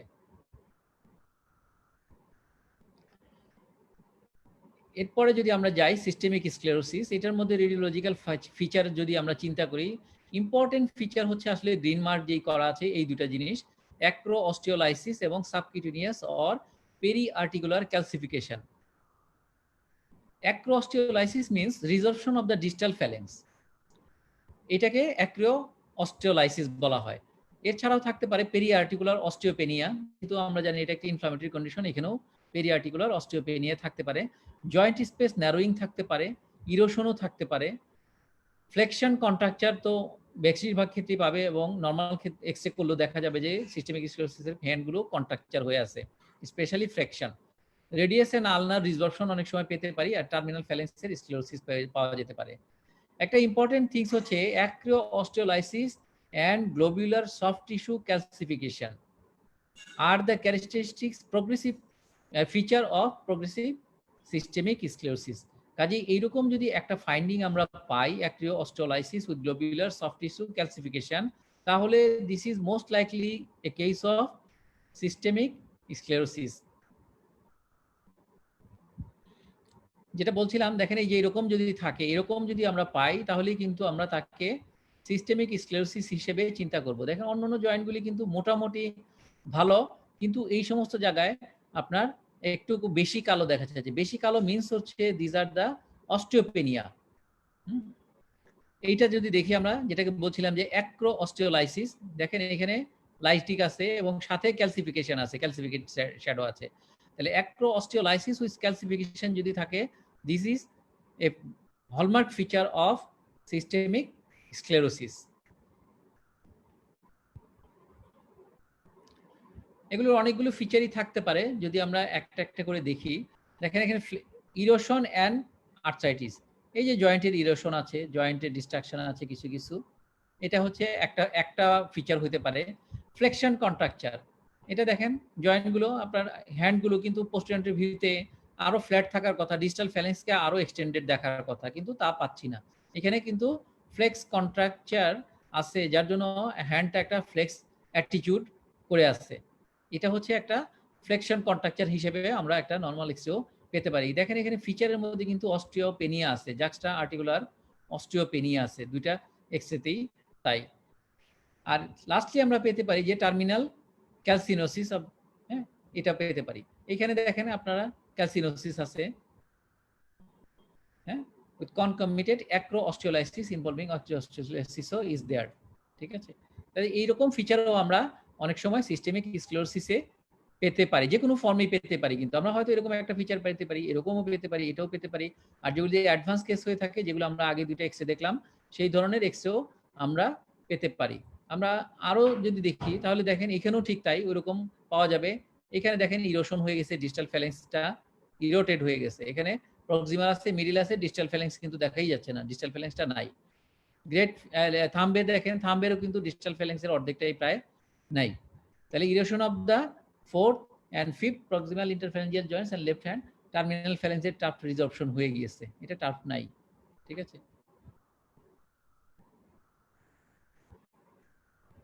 সিস্টেমিক স্ক্লেরোসিসের আরো যদি কিছু এক্সরে দেখি আমরা তাহলে দেখতে পাবেন, দেখেন এই যে সফট টিস্যু ক্যালসিফিকেশন, যদি ক্যালসিফিকেশন আপনারা পেয়ে যান তাহলে প্রথমেই চিন্তা করবেন যে আপনার এখানে সিস্টেমিক স্ক্লেরোসিস কিনা। সফট টিস্যু ক্যালসিফিকেশন বা হ্যান্ডের এক্সরেতে এক্সট্রা ক্যালসিফিকেশন যদি আমরা পাই তাহলে প্রথমেই আপনাদের মাথায় চিন্তা রাখতে হবে যে this may B most likely a case of systemic sclerosis, অথবা কোনো কোনো ক্ষেত্রে মিক্সড কানেকটিভ টিস্যু ডিজিজ হলেও কিন্তু পাওয়া যেতে পারে। তাহলে কি কি থাকে? অ্যাবনর্মাল অ্যালাইনমেন্ট অফ দ্য মেটাকার্প, এটা এক্সেট্রা আর কি ফাইন্ডিং। মেটাকার্পোফ্যালেঞ্জিয়াল জয়েন্টস আছে, আপনারা অ্যালাইনমেন্ট গুলো দেখেন, ল্যাটারাল কি আলনার ডেভিয়েশন আছে, এটাতেও আছে, এটাতেও আছে, এখানে ডেভিয়েশন আছে, প্লাস স্ক্লেরোসিস আছে, এখানে স্ক্লেরোসিস আছে। ঠিক আছে, আমরা যেটাকে বলি লিমিটেড কিউটিনিয়াস সিস্টেমিক স্ক্লেরোসিস, এখানে ক্যালসিফিকেশন বেশি থাকে। দেখেন এখানে এক্সটেন্সিভ ক্যালসিফিকেশন পাওয়া যাচ্ছে দুই হাতে, এক্সটেন্সিভ ক্যালসিফিকেশন হ্যান্ডে আছে, ফোর আর্মে আছে, অনেক ক্যালসিফিকেশন। যদি এরকম এক্সটেন্সিভ থাকে তাহলে আমরা এটাকে লিমিটেড কিউটিনিয়াস সিস্টেমিক স্ক্লেরোসিস হিসেবে বা স্ক্লেরোডার্মা যেটা আছে সেটাকে আমরা অনেক সময় বলতে পারি। Extensive confluent calcification involving both hands and forearm typically seen in limited cutaneous systemic sclerosis. এরপর আমরা যাব গাউটে। গাউটের রেডিওলজিক্যাল ফিচারের মধ্যে কি থাকে? স্পেসিফিক্যালি থাকে ওয়েল ডিফাইন্ড পাঞ্চড আউট ইরেশন। দেখেন একদম খেয়ে গেছে, যেটা আমরা মাল্টিপল মায়োলোমাতে পেয়ে থাকি। হঠাৎ করে একটা জায়গা খালি নাই, গ্যাপ, এটাকে বলে পাঞ্চড আউট ইরেশন। এবং মার্জিনটা থাকবে কিছুটা স্ক্লেরোসিস। এখানে যদিও স্ক্লেরোসিসটা আছে কম, কিন্তু আছে, কিন্তু এখানে ভালোই বোঝা যাচ্ছে। এরকম একটা পাঞ্চড আউট লিশন থাকবে, একটা স্ক্লেরোটিক মার্জিন থাকবে। এটাকে দেখে অনেক সময় মনে হবে যে ইঁদুরে খেয়ে ফেলছে, যাকে বলে রেড বাইট ইরোশন, কেউ কেউ বলে এটাকে রেড বাইট ইরোশন। ঠিক আছে, আর এই সমস্ত ক্ষেত্রগুলিতে গাউটের ক্ষেত্রে সাধারণত জয়েন্ট স্পেসটা তেমন ডিস্ট্রাকশন থাকে না। আমরা জানি যে গাউটি টোফাই যে জায়গাটাতে ডিপোজিট হয় সেই জায়গার বনি ডিস্ট্রাকশন হয়, সেই জায়গার বোনটা লস হয়ে যায়। সেই জন্য যেখানে ডিপোজিটেড আছে সেই জায়গাটাতে আপনার বনি লস বা বনি ডিস্ট্রাকশনটা পাওয়া যাবে। তার মানে জয়েন্টের preservation of the joint space থাকবে। আর absence of peri articular osteopenia, যেহেতু এটা ইনফ্লামেটরি চেঞ্জ হয় না তেমন, সেই জন্য অস্টিওপেনিয়াটা থাকবে না। আর টোফাই যদি কোনো কোনো জায়গায় পাওয়া যায়, যেমন এই যে পরের এক্সরেগুলিতে আমরা দেখতে পাচ্ছি টোফাই আছে, এই টোফাই যদি পাওয়া যায়, সফট টিস্যু সোয়েলিং উইথ টোফাই, তাহলে this is pathognomonic for gouty arthritis. এবং সাথে যদি ধরেন যে এরকম একটা ফাইন্ডিং কোনো জায়গায় এরকম একটা lytic lesion, this is confirmatory of the gout. যদিও আপনাকে কনফার্ম করার জন্য অ্যাসপিরেট করতে হবে এবং করতে হবে, আপনার কি বলে বাই রিফ্রেজেন্ট লাইটে আমাদের পোলারাইজড লাইট মাইক্রোস্কোপি করতে হবে। তাহলে এখানে আরেকটা, এটা কোথায় কোথায় মোস্টলি ইনভলভ করে হচ্ছে মেটাকার্পোফ্যালেঞ্জিয়াল জয়েন্ট গুলিতে সাধারণত ইনভলভ করে, তবে ডিস্টালিও অনেক সময় করতে পারে বা অনেক সময় করে। ঠিক আছে, তাহলে এইখানে আমরা দেখতে পাচ্ছি যে অনেকগুলো লাইটিক লিশন আছে বা পাঁচড আউট লিশন এবং স্ক্লেরোসিস আছে, মাল্টিপল, কয়েকটা কিন্তু মাল্টিপল। দেখেন এখানে অনেকগুলো আছে এবং সফট টিস্যু সোয়েলিং আছে, সফট টিস্যু সোয়েলিং আছে, সাথে এরকম মাল্টিপল লাইটিক লিশন আছে। এখানে আছে, এখানে অনেকগুলো ইয়ার মধ্যে আছে, এখানেও আছে কিছু, মানে অনেকগুলোতে আছে। এই এক্সট্রাটা যদি আমরা দেখি, দেখেন এইখানে বেশ বড় সড়ো একটা লাইটিক লিশন, মানে এখানে প্রায় জয়েন্ট নাই, প্রায় জয়েন্ট সহ আপনার ডিস্ট্রাকশন হয়ে গেছে। ডিস্ট্রাকশন হয়েছে কেন বলে, এইটা তো আপনার জয়েন্টে ধরে নাই, বিকজ এই জায়গাটার মধ্যে আপনার ফুল টোফাইটা ডিপোজিট হয়ে আছে জয়েন্ট সহ, সেই জন্য জয়েন্ট স্পেসটা সহ ডিস্ট্রাক্টেড হয়ে গিয়েছে। এরকম দেখেন এখানেও আছে, গায়ে মাল্টিপল লাইটিক লিশন আছে কয়েকটা জায়গার মধ্যে, এখানে আছে, এই হ্যান্ডের মধ্যে দেখেন, এই যে এখানে আছে, এইখানে, ঠিক আছে, এইখানেও আছে একটু ছোট, এইখানে দেখেন একটু সোয়েলিংটা বেশি বেশি মনে হচ্ছে, এইখানে আবার খাওয়া আছে। এই যে জিনিসগুলো, this is the gouty change. Severe gouty change এখানে আছে, এখানে মানে বাইল্যাটারাল বোথ হ্যান্ডই মাল্টিপল লাইটিক লিশন আছে, 5টা lytic lesion with sclerotic margin. দেখেন স্ক্লেরোটিক মার্জিন এখানে খুব ভালো পরিষ্কার বোঝা যাচ্ছে, ঠিক আছে। তাহলে this is a hand X-ray of gout. এরপরে আমরা যাব অস্টিওআর্থ্রাইটিস অফ হ্যান্ড। অস্টিওআর্থ্রাইটিস আমরা জানি দিস ইজ একটা ডিজেনারেটিভ প্রসেস, হ্যাঁ। Site of symptomatic hand osteoarthritis from most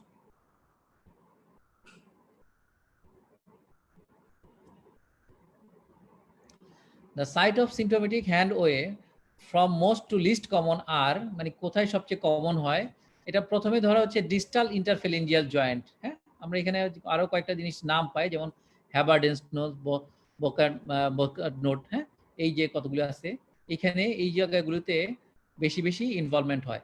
proximal ইন্টারফেলেঞ্জিয়াল জয়েন্টগুলিতেও ধরতে পারে, মেটাকার্পোফ্যালেঞ্জিয়াল জয়েন্টও ধরতে পারে, এবং স্পেশালি প্রক্সিমাল মেটাফ্যালেঞ্জিয়াল জয়েন্ট থাম বেজ, এটাও কিন্তু অস্টিওআর্থ্রাইটিসের একটা বেশি ইম্পর্টেন্ট সাইট ফর অস্টিওআর্থ্রাইটিস। কাজে কারো যদি বয়স্ক রোগী স্পেশালি যদি হয়, তাদের যদি থাম বেজে পেইন বলে, আমরা রিউমেটয়েড আর্থ্রাইটিস অন্যান্যগুলি চিন্তা করব, কিন্তু সিঙ্গেল জয়েন্টে অনেক সময় অস্টিওআর্থ্রাইটিসও আছে, এটা আমাদের মাথায় চিন্তা রাখতে হবে।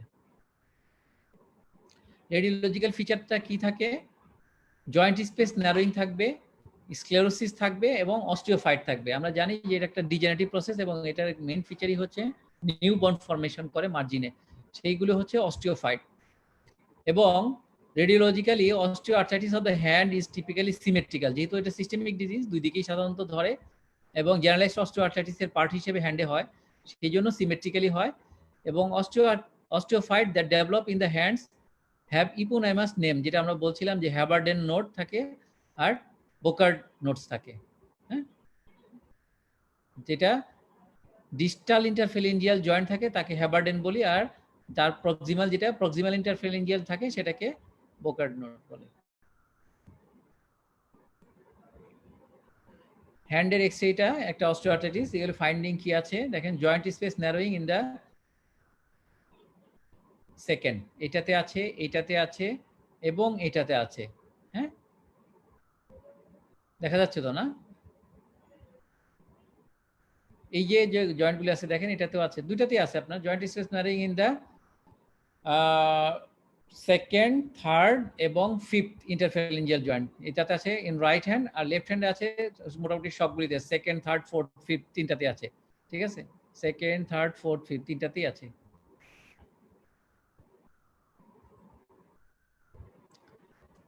এটাও একটা অস্টিওআর্থ্রাইটিস চেঞ্জ, দেখেন এইরকম আছে যে সেন্ট্রাল, যেখানে সেন্ট্রালি ডেবে যাচ্ছে, যে জিনিসগুলো বলতেছিলাম আমরা সেই জিনিসগুলো, হ্যাঁ। এটাও ডিস্ট্রাকশন আছে, সেন্ট্রাল ডিস্ট্রাকশন আছে। এটাও একটা অস্টিওআর্থ্রাইটিসের হ্যান্ডের এক্সরে। আমরা তাহলে রিউমাটোলজিক্যাল যেগুলো ইম্পর্টেন্ট এক্সরে আছে সেগুলো শেষ করলাম। এরপর আমরা আরো কয়েকটা এক্সরে দেখবো। তার মধ্যে একটা হচ্ছে মোস্ট কমনলি যেটা বলেছিলাম যে হেরিডিটারি হেমোলাইটিক এনিমিয়া যদি থাকে তাহলে তার একটা এক্সরে, এবং এই এক্সরে গুলো দেখলে প্রথমে আপনারা দেখলেই খেয়াল করে দেখবেন যে বোনস গুলো কেমন মোটা মোটা বড় বড় মনে হচ্ছে, কিন্তু মাঝখানে কালো ডেন্সিটি গুলো বেশি বেশি, মোটা বোনস কালো ডেন্সিটি বেশি, এরকম যদি থাকে তাহলে আমাদের চিন্তা করতে হবে যে এটা হেরিডিটারি হেমোলাইটিক এনিমিয়া কিনা। যদি ডেসক্রিপশন দিয়ে আমরা বলি তাহলে কি হয়, এটা হচ্ছে expansion of the medulla, thinning of the cortical বোন, মানে এক্সপানশন হওয়ার জন্যই এরকম মাঝখানের যে এরিয়াগুলো এগুলো কালো দেখা যাচ্ছে, এবং কর্টিক্যালটা যেহেতু থিন হয়ে যাচ্ছে সেই জন্য আমাদের সাদা অংশগুলো কমে যাচ্ছে। This is the basically exact pathological feature. দেখেন আপনার কার্পাল যে বোনগুলো আছে সেই কার্পাল বোনগুলিতেও আপনার কিন্তু এরকম কালো কালো হয়ে গেছে। রেডিয়াস যে আছে রেডিয়াসের মধ্যেও আলনা, সেই আলনার মধ্যেও কালো ডেন্সিটিগুলো বেশি এবং মোটা মোটা দেখা যাচ্ছে। এবং এটাকে দেখলে যদি অ্যাজ এ হোল বলি আমরা এটাকে বলি অস্টিওপেনিয়া, এবং মাঝখানে মাঝখানে যে সাদাগুলি আছে সেগুলিকে বলি আমরা ট্রাবিকুলি, হ্যাঁ। থিকেনিং হয়ে যাবে, থিকেনিং হয়ে ট্রাবিকুলিগুলো আমাদের ফর্ম করবে ট্রাবিকুলার থিকেনিং। তাহলে কি করে আমাদের expansion of the medulla, thinning of the cortical bone, resorption of the cancellous bone resulting in a generalized loss of bone density, that is osteopenia, reduction of number of trabeculi and thickening of the remaining trabeculi, কোনো কিছু কমে যাবে আর যেগুলো থেকে যাবে সেগুলো মোটা হয়ে যাবে। This is the hallmark feature of hereditary hemolytic anemia in hand x-ray. আরেকটা যদি দেখি আমরা, দেখেন সে একই রকমই দেখতে, এরকম মোটা মোটা লাগতেছে, মাঝখানে কালো কালো বেশি, এইরকম যদি একটা এক্সরে থাকে তাহলে আমাদের সেই ডেসক্রিপশন দিতে হবে diffuse osteoporosis, medullary expansion, cortical thinning, post trabeculation যেগুলো আছে। পোস্ট ট্রাবিকুলেশন কি দেখেন, এখানেও ট্রাবিকুলেশন আছে, এই যে সাদা সাদা মাঝখানে, দিস ইজ দ্য পোস্ট ট্রাবিকুলেশন। ঠিক আছে, এই যে এখানে যদি দেখেন তাহলে এখানেও পোস্ট ট্রাবিকুলেশন আছে। এটাও ঠিক আরেকটা এক্সরে, মোটামুটি সব দেখতে একই রকম।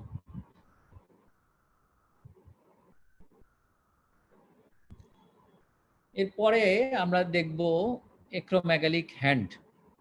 এর ফিচারের মধ্যে স্পেশাল ফিচার থাকে যে আপনার সফট টিস্যু যেগুলো আছে, আমরা জানি অ্যাক্রোমেগালিতে সফট টিস্যু সোয়েলিং হয়, কাজে হ্যান্ড এক্সরে করলে সফট টিস্যু সোয়েলিং গুলো আমরা বেশি বেশি পাবো। দেখেন এখানে একটা ফিঙ্গারের সাথে আরেকটার অ্যাপোজিশন হয়ে গেছে, প্রায় লেগে গেছে, এটা একটার সাথে আরেকটা লাগানো, মানে জায়গা নাই, স্পেস কম, তাই না? এরকম যদি স্পেস কম থাকে সফট টিস্যু মনে সোয়েলিং আছে। এখানে বোনস হচ্ছে, এখানে তার হাতে দেখেন সফট টিস্যু সোয়েলিং কত দূর সরে গেছে, তার মানে there is increase soft tissue swelling.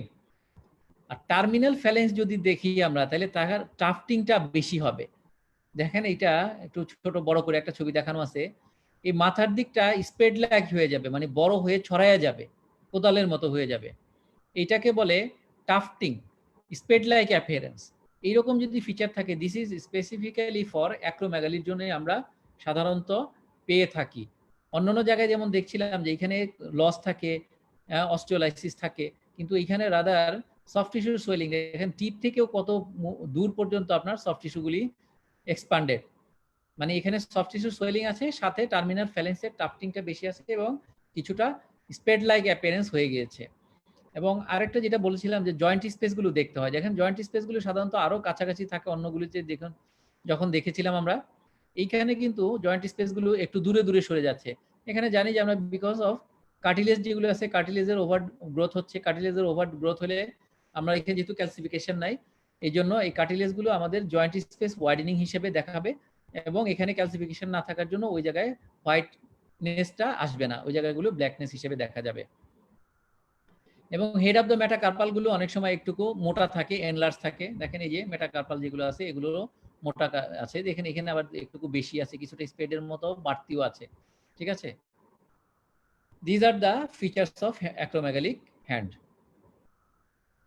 তো এরকম একটা এক্সরে যেখানে এইটার মধ্যে খুব ভালো বোঝা যাচ্ছে যে অন্যান্য এক্সরে গুলির সাথে যদি আমরা তুলনা করি, যে জয়েন্ট স্পেসটা বেশ অনেক বড় হয়ে গেছে, অনেক দূরে, apart, very much apart joint স্পেসটা। সফট টিস্যু সোয়েলিং তো আছেই, যে বোনস থেকে দেখেন এই পর্যন্ত আপনার সফট টিস্যু, কাজে এখানে সফট টিস্যু এনলার্জমেন্ট আছে, এনলার্জ ফ্যালেঞ্জিয়াল টাফট আছে, মাথা যদি আমরা আবার দেখি সেই এক্সরে গুলো সেখানে আছে, দেখেন টাফটিং গুলো বেশি আছে এবং ওয়াইডেনিং আছে ইন্টারফ্যালেঞ্জিয়াল জয়েন্ট গুলো।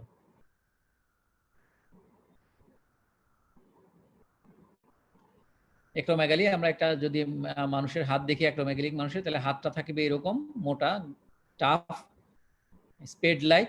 এক্সরে করলে আমরা এরকম পাই, উপরের দিকে টার্মিনাল ফ্যালেন্সে দেখেন স্প্রেড লাইক অ্যাপিয়ারেন্স আছে, জয়েন্ট স্পেসটা এই সমস্ত জায়গায় দেখলে, খেয়াল করে দেখলে জয়েন্ট স্পেসটা বেশি মনে হচ্ছে। এখানেও হেড অফ দ্য মেটাকার্পালেট গুলো একটু টাফটিং আছে, এটাও ঠিক তাই, এটা একদম টিপিক্যালি স্প্রেড লাইক হয়ে গেছে, একদম অ্যাঙ্করের মতো হয়ে যাচ্ছে দেখতে, কিছুটা জয়েন্ট স্পেস আছে, হাতের অন্যান্য বোনগুলো বেশ টাফট মনে হচ্ছে।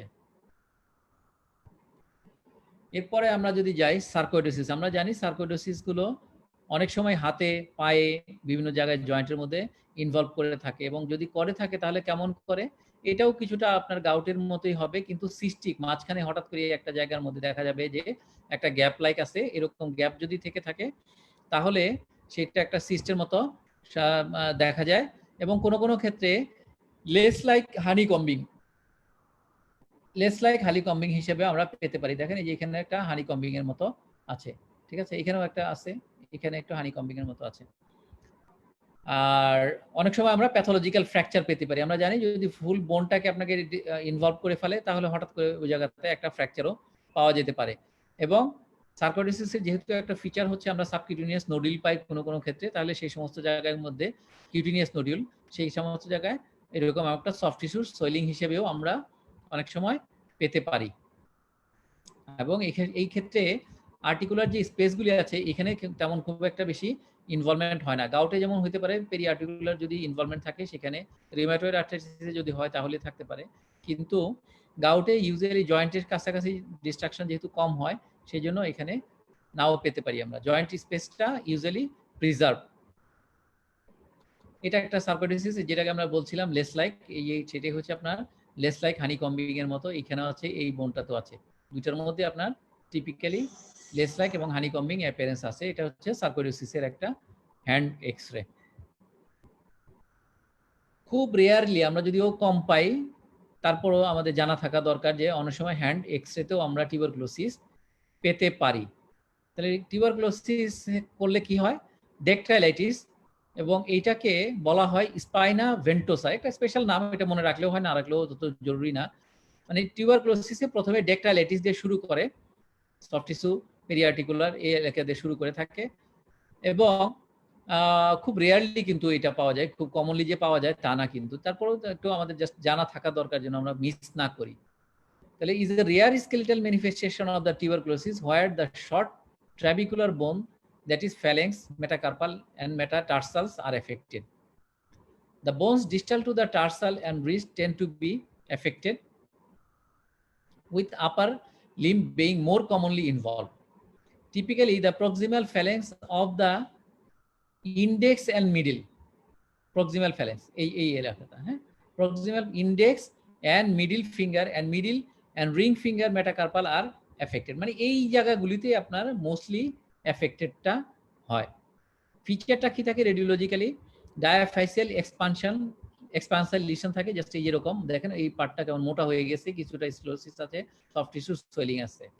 আর পেরিঅস্টিয়াল রিঅ্যাকশন এন্ড সিকোয়েস্টা পাওয়া যেতে পারে, যদি আমরা জানি যে টিউবারকুলোসিস ক্রনিক অস্টিওমাইলাইটিস করতে পারে, এবং সেক্ষেত্রে সিকোয়েস্টাম হিসেবে পাওয়া যেতে পারে, এবং খুব রেয়ারলি পাওয়া যায়, এটা যদিও কমন না, পাওয়া যেতে পারে আর কি।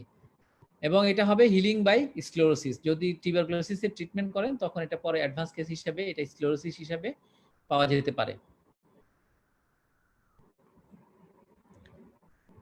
এরকম এটাকে আরেকটা এক্সরে, যদিও এটাকে আমরা কিন্তু অনেক সময় সার্কোইডোসিস হিসেবেও কেউ কেউ ডিফারেনশিয়াল ডায়াগনোসিস বলবে, হ্যাঁ, যেহেতু আবার স্ক্লেরোটিক মার্জিন আছে, কাজে এটা আরেকটা ডিফারেনশিয়াল ডায়াগনোসিস হিসেবেও আসতে পারে। কাজে আমাদের এরকম লাইটিক লিশন যদিও এগুলো কনফার্ম করা হয়েছে বাই এফএনএসি বা হিস্টোপ্যাথোলজিক্যালি, কিন্তু এরকম একটা ডিফারেনশিয়াল আমাদের রেডিওলজিক্যাল ডিফারেনশিয়াল ডায়াগনোসিসের মধ্যে একটা টিউবারকুলোসিসও একটা ডায়াগনোসিস হিসাবে আমাদের আসবে।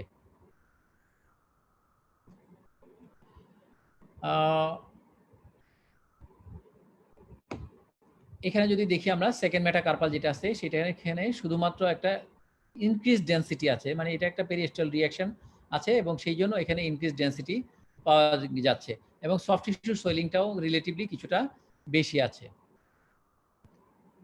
এগুলো খুবই মাইনর থিং, যদিও আমাদের আসলে অনেক সময় চোখে পড়বে না বা চোখে মিস হয়ে যাবে, তা জাস্ট আমাদের জানা থাকা দরকার। যদি আমাদের একটা কোনো পেশেন্ট থাকে এরকম হাতে ব্যথা আছে, জ্বর আছে, লম্বা টাইমের, হ্যান্ড এক্সরে করলাম, হ্যান্ড এক্সরে করে যদি আমাদের একটা টিউবারকুলোসিস ডিফারেনশিয়াল ডায়াগনোসিস থাকে, তাহলে যেন আমরা মনে রাখতে পারি যে this can be a case of hand tuberculosis.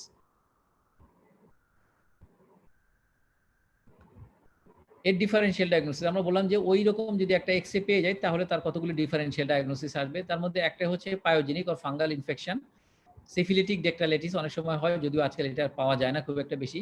সার্কোইডোসিসের differential আসবে, হেরিডিটারি হেমোলাইটিক এনিমিয়া হিসেবে আসতে পারে, খুবই রিয়ারলি, যদিও বইপত্রে যেহেতু আছে সেই জন্য আমরা এটা দিয়েছি। হাইপারপ্যারাথাইরয়েডিজম আসলে এটাও খুব রিয়ারলি ডিফারেনশিয়াল ডায়াগনোসিস হিসেবে, অনেক ক্ষেত্রে কিন্তু লিউকেমিয়া হিসেবে একটা ডিফারেনশিয়াল ডায়াগনোসিস, কোনো কোনো ক্ষেত্রে কিন্তু মাল্টিপল মাইলোমা হিসেবেও অনেক সময় একটা ডিফারেনশিয়াল ডায়াগনোসিস হিসেবে এই ধরনের এক্সরেতে আসতে পারে। রিকেটি হ্যান্ড, এটা আমরা যদিও খুব কম পাই আজকাল বা পাওয়া যায় না খুব একটা, তারপর আমাদের জানা থাকা দরকার কি চেঞ্জগুলি পাই আমরা রিকেটসে। চেঞ্জেস আর মোর হোয়ার বোনস গ্রোথ অকার, মানে যে সমস্ত জায়গায় বনি গ্রোথ হবে সেই জায়গাতেই এই চেঞ্জগুলো বেশি হবে। আমরা জানি যারা মেটাফাইসিস, সিপিফাইসিস, এই রিজনগুলিতেই আপনার বনি গ্রোথ হয় এবং এই জায়গাগুলিতেই আপনার বনি চেঞ্জ থাকে। যেহেতু রিকেটে আপনার বনি গ্রোথটা ইম্পেয়ার্ড থাকে, কার্টিলেজগুলো বেশি ওভারগ্রোথ হয়ে যায়, অস্টিওকন্ড্রোসিস মানে যেটা হয়, কন্ড্রয়েড ফর্মেশনগুলি কম হয়, যার জন্য বনি ক্যালসিফিকেশনটা হয় না ঠিকমতো, যার জন্য আমরা যেই ফিচারগুলো এক্সরেতে পাই সেই ফিচারগুলো আমরা সাধারণত এইরকম ভাবে পেয়ে থাকি। কেমন পাই? Loss of proximal zone of calcification, মানে আমরা জানি যে মেটাফাইসিস তার নিচের যে অংশটা সেটাই হচ্ছে জোন অফ ক্যালসিফিকেশন, সেই জায়গায় এটা লস হয়ে যাবে। Widening of the growth plate, মানে ওই মেটাফাইসিসের এরিয়াতে আপনার ওয়াইড হয়ে যাবে, এবং মেটাফাইসিস আর ওয়াইডেন, তার নিচের যে গ্রোথ প্লেটের নিচে যেটা থাকবে মেটাফাইসিস, এই মেটাফাইসিসটা আপনার ওয়াইড হয়ে যাবে, যেহেতু গ্রোথটা ভালো হচ্ছে না, রিমডেলিং হতে পারতেছে না, এটা কাপড এবং ইরেগুলার হয়ে যাবে। এবং এক্সরে করলে আমরা ডেনসিটিটা কম পাবো, যেহেতু বললাম যে অস্টিও সাইটগুলো কম ডেভেলপ করতেছে, কার্টিলেজ বোনগুলি বেশি ফর্ম করতেছে, সেই জন্য অস্টিওপেনিয়া থাকবে, এবং বোনগুলো দেখতে কিছুটা ডিফর্ম মনে হবে। দেখেন এখানে রিস্ট জয়েন্ট, এখানেই তো আমাদের ম্যাক্সিমাম গ্রোথগুলি হয় আমরা জানি, এবং বাচ্চাদের যেহেতু রিকেটটা একটু বেশি কমন, সেই জন্য একটা হ্যান্ড এক্সরে যাদের রিস্টের আপনার দেখেন এখানে কোনো বোনসই তেমন দেখা যাচ্ছে না, কার্পাল বোনের দুইটা দেখা যাচ্ছে, সম্ভবত this may be capitate or hamate, এরকম একটা হওয়ার সম্ভাবনা খুব বেশি। এখানে দেখেন আপনার কার্পাল বোনগুলো যেগুলো আছে, ছোট বোনগুলি তেমন কোনোটাই ভিজিবল নাই, রাদার এখানে যে রেডিয়াস আছে রেডিয়াসের ডিস্টাল এন্ডটা ওয়াইড হয়ে গেছে, কাপড হয়ে গেছে, স্প্লেইং হয়ে গেছে, ছড়িয়ে গেছে। অনেকগুলো শব্দ আমাদের টিপিক্যালি বলা হয় ওয়াইডেন, ইরেগুলার, ডিসপ্লেড আর স্প্লেইং, ফ্রেইংও বলে কেউ কেউ, কোনো কোনো জায়গায় এরকম আছে যে কম্বিং অ্যাপিয়ারেন্স।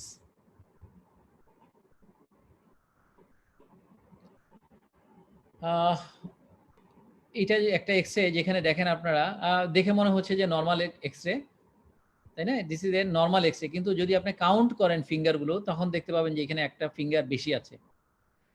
তো দিস ইজ এ পলিডেকটাইলি।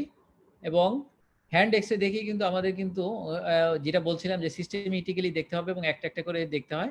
সেই জন্য যদি আপনি কাউন্টিংটা করেন, কাউন্টিংটা যদি মিস হয়ে যায় তাহলে কিন্তু ইউ উইল মিস দ্য পলিডেকটাইলি। যদিও এটা তেমন প্যাথোলজিক্যাল সিগনিফিকেন্স নাই, কিন্তু ক্লিনিক্যালি ডায়াগনোসিসের জন্য আমাদের অনেক সময় লাগবে। এখানে দেখেন আপনারা, এখানে ঠিক আছে, কিন্তু উপরের দিকে গিয়ে সাইডে একটা ফিঙ্গার বেশি আছে। এগুলো মেটাকার্পাল গুলো নরমাল আছে, কিন্তু একটা ফিঙ্গার গুলো, একটা ফিঙ্গার সিক্স ফিঙ্গার যেটা বলি আমরা, সিক্স ফিঙ্গারটা এখানে বেশি আছে। তো thank you all for watching. Now I am asking is there any question?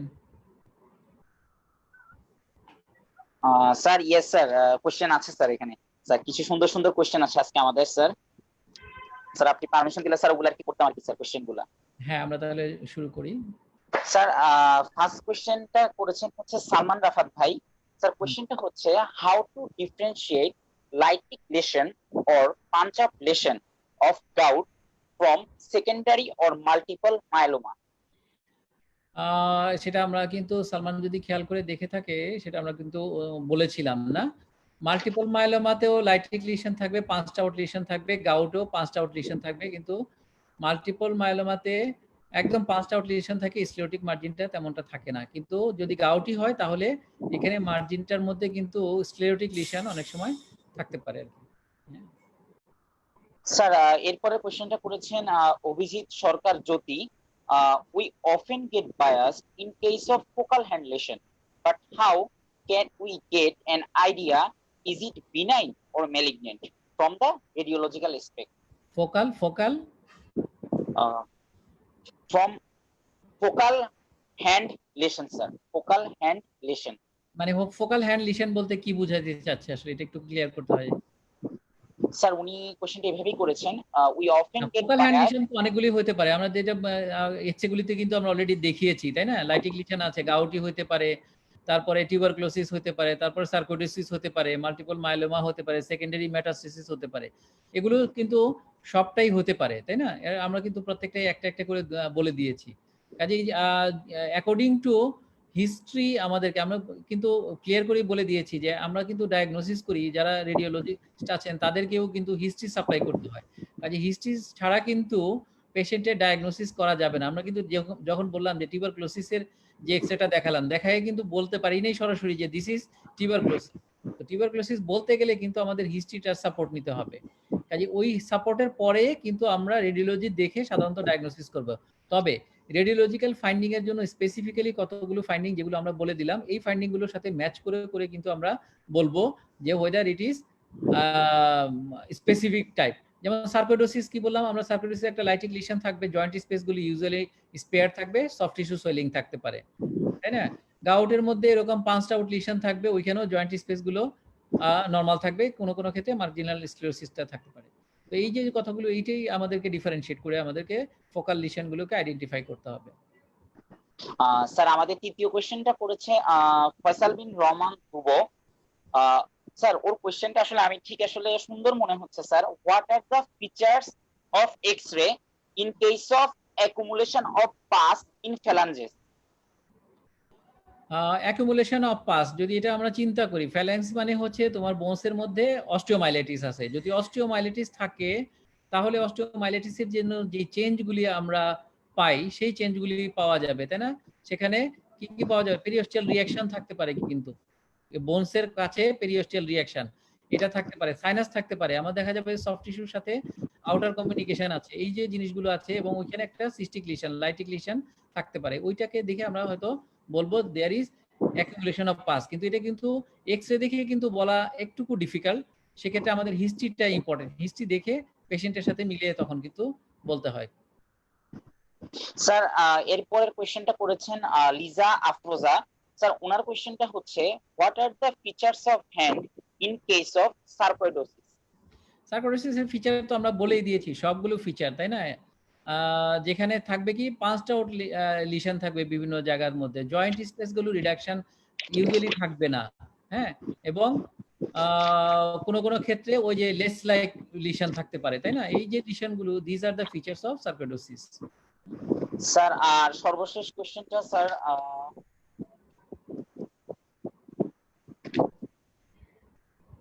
সর্বশেষ কোশ্চেনটা করেছেন স্যার রাশিদুল হাসান। স্যার উনি জানতে চেয়েছেন difference between joint space narrowing, joint destruction and ankylosis. Joint space destruction means হলো যে জয়েন্টের, এটা মোটামুটি similar, joint space destruction and narrowing. Destruction narrowing মানে হচ্ছে যে আপনার জয়েন্টের যে নরমাল ওয়াইডেনটা থাকে, এই ওয়াইডেনটা যদি লস করে, this is joint space reduction. তো জয়েন্ট স্পেস রিডাকশন হয়ে গেলে অ্যানকাইলোসিস, অ্যানকাইলোসিসটা দেখতে গেলে কি হবে, আপনার জয়েন্ট স্পেসটা টোটাল লস হয়ে যাবে। টোটাল লস হয়ে গিয়ে, লস হয়ে যাওয়ার সাথে সাথে জয়েন্টের যে ডিস্টাল, প্রক্সিমাল এবং ডিস্টালের জয়েন্ট আছে, এটা দেখবেন যে একদম বোঝাই যাচ্ছে না, একটাই স্ট্রেট লাইন হয়ে গেছে। স্ট্রেট লাইন যদি হয়ে যায় তাহলে এটা হচ্ছে অ্যানকাইলোসিস হয়ে গিয়েছে তখন, ঠিক আছে? আমরা কিন্তু ছবি দেখিয়েছি, আপনারা পরে ভিডিও দেখে এগুলো ছবিগুলো একটু আরেকবার দেখে নিন, আমরা ব্যাকে যেতে চাচ্ছি না। তবে জয়েন্ট স্পেস ডিস্ট্রাকশন মানে হলো আপনার নরমাল যে স্পেসগুলো থাকে, এক একটা জয়েন্টের জন্য এক একটা মিলিমিটার হিসেবে মাপা হয়, কাজে এটা ভেরিয়েশন আছে। তো ওই মিলিমিটারের চেয়ে যদি কম হয়ে গিয়ে থাকে তাহলে আপনার হচ্ছে জয়েন্ট স্পেস রিডাকশন। রিডাকশনটা হতে পারে অস্টিও আর্থ্রাইটিসের জন্য, হতে পারে রিউমেটয়েড আর্থ্রাইটিসের জন্য, কিন্তু অন্য যেগুলো আছে সেগুলোর জন্য হবে না, আমরা কিন্তু বলেছি।